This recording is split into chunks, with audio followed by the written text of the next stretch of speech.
નમસ્કાર દર્શક મિત્રો, તમે જોઈ રહ્યા છો સાંઈ ગ્રુપ મીડિયા સંચાલિત ઝટપટ ન્યૂઝ અને નવસારી લાઈવ. નવસારીનો આસ્થાનું કેન્દ્ર એટલે માં આશાપુરીનું ધામ આશાપુરા મંદિર, જે નવસારીના મધ્યમાં સ્થિત છે અને ભક્તો માટે આસ્થાનું કેન્દ્ર હોય છે. ચૈત્ર નવરાત્રિ હોય કે અષાઢી નવરાત્રિ હોય, આઠમના દિવસે આ મંદિરમાં યજ્ઞ થતો હોય છે અને જેમાં નવસારીજનો મોટી સંખ્યામાં ઉમટી પડતા હોય છે. ત્યારે આજે અષ્ટમીને દિવસે એટલે કે આજે ચૈત્ર અષ્ટમીને લઈને હવનનું આયોજન આશાપુરી મંદિર ખાતે થયું હતું ને જેમાં મોટી સંખ્યામાં લોકો આશાપુરી મંદિરે દર્શને ઉમટી પડ્યા હતા. વહેલી સવારથી જ ભક્તો ઉમટ્યા હતા અને ભક્તોની ભીડ મંદિરમાં ઉમટી પડી હતી. સાથે જ શ્રીફળના ઢગલા પણ અત્યારથી થવા માંડ્યા છે. જ્યારે યજ્ઞ પૂર્ણ થશે ત્યારે સમગ્ર શ્રીફળને આ યજ્ઞમાં હોમવામાં આવશે.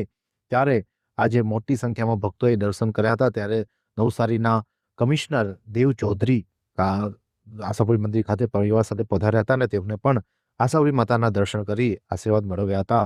નવસારીના ડીવાયએસપી એસ કે રાય પણ આશાપુરી મંદિર ખાતે જઈ અને તેમને પણ આજે દર્શન કરી માતાજીના આશીર્વાદ મેળવ્યા હતા.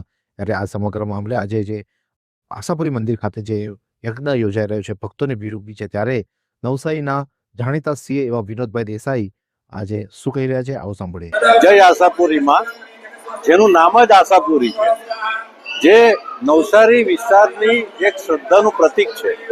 અમારા જેવા શિક્ષિતો પણ એમને માને છે અને માને છે કે આપણે કોઈ પણ આપણી આશા પૂરી કરવી હોય તો પહેલું આશાપુરી માતાને નમન કરીએ, દર્શન કરીએ. ગાયકવાડી વખતનો પૌરાણિક મંદિર છે.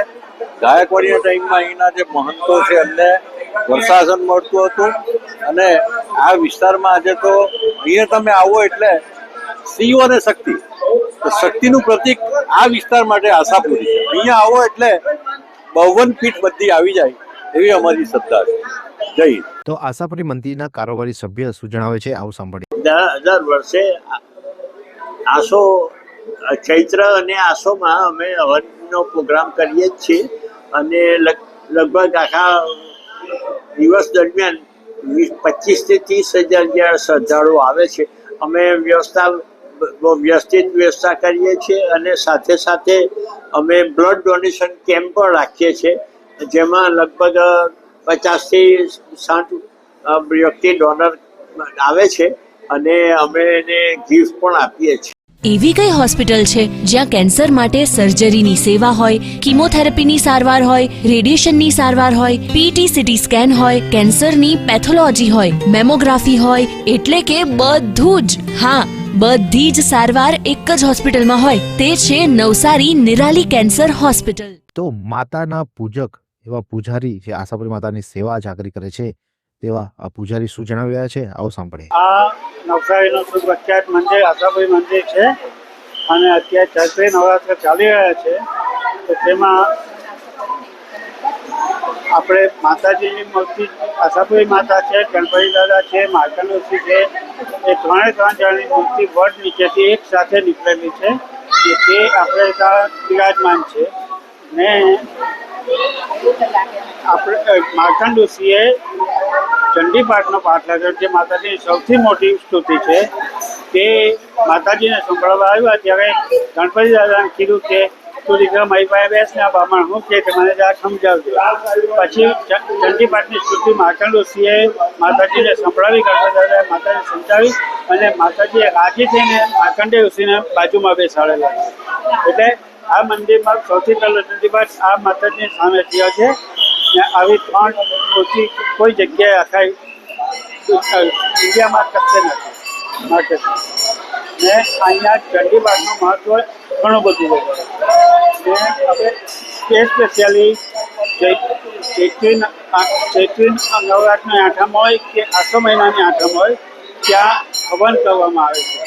આઠમ ન હોય તે આઠમ એ ચંડીપાઠમાં પ્રમાણે બધા અસુરોનો નાશ કરીને પછી જ્યારે માતાજીનો વિજય આઠમના દિવસે ખુશીનો દિવસ છે માતાજીનો, એટલા બધા ઉમંગપૂર્વક એ યજ્ઞમાં ભાગ લે છે. પોતાની મનોકામના પૂરી કરવા અંદર મનોકામના બોલીને શ્રીફળ હોમે છે અને બધાની આશાઓ પૂરી થાય. આશાપુરી મંદિરમાં માર્કંડેય ઋષિ અને ગણપતિ બાપ્પાનો બિરાજમાન છે, જે વિશ્વમાં અન્ય કોઈ જગ્યાએ આ પ્રકારનું મંદિર નથી. તેવું મંદિર નવસારીમાં સ્થાપિત છે અને આ મંદિરની પણ અનેક કથાઓ આપણે જાણીએ છીએ કે નવસારીમાં સુપ્રસિદ્ધ આશાપુરી માતાનું મંદિર લોકોની આસ્થાનું કેન્દ્ર છે, જેમની આશાઓ આશાપુરી માતા પૂર્ણ કરતા હોય છે અને જેને લઈને ભક્તોની ભીડ અહીંયા દર અષ્ટમીએ અને રેગ્યુલર પણ ઉમટતી હોય છે।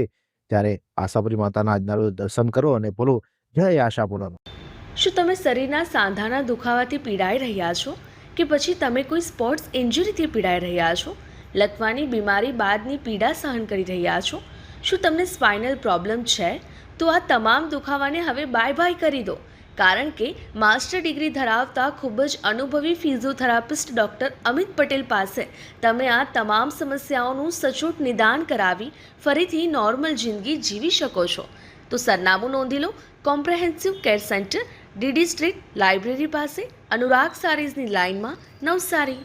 અષ્ટમીને લઈને વિવિધ જગ્યાએ પણ અનેક પૂજા અર્ચનાઓ થતી હોય છે। ત્યારે નવસારીના ગલગડી ખાતે સ્થિત પ્રભાકુંજ પનાઈસા ખાતે પણ આજે હવન અને કથાનું આયોજન કરવામાં હતું। સત્યનારાયણની કથા અને ત્યારબાદ હવન અને મોડી સાંજે મહાપ્રસાદનું પણ આયોજન ત્યાંના રહીશો દ્વારા કરવામાં આવ્યું હતું। ત્યારે તેમાં આજે પનાઈસા ખાતે રહેતા સંજયભાઈ રાઠોડ શું જણાવ્યું છે, આવો સાંભળીએ। મારું નામ સંજય રાઠોડ છે।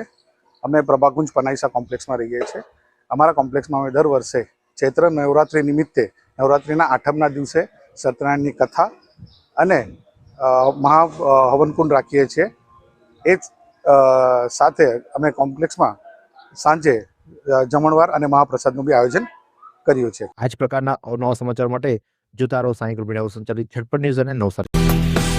आइसक्रीम हमारे यहाँ रोज चाहिए, और वो भी रिफ्रेश के आइसक्रीम मिक्स। 5 से ज्यादा वैरायटीज। सर्च करो, क्लिक करो, लाइफ को रिफ्रेश करो।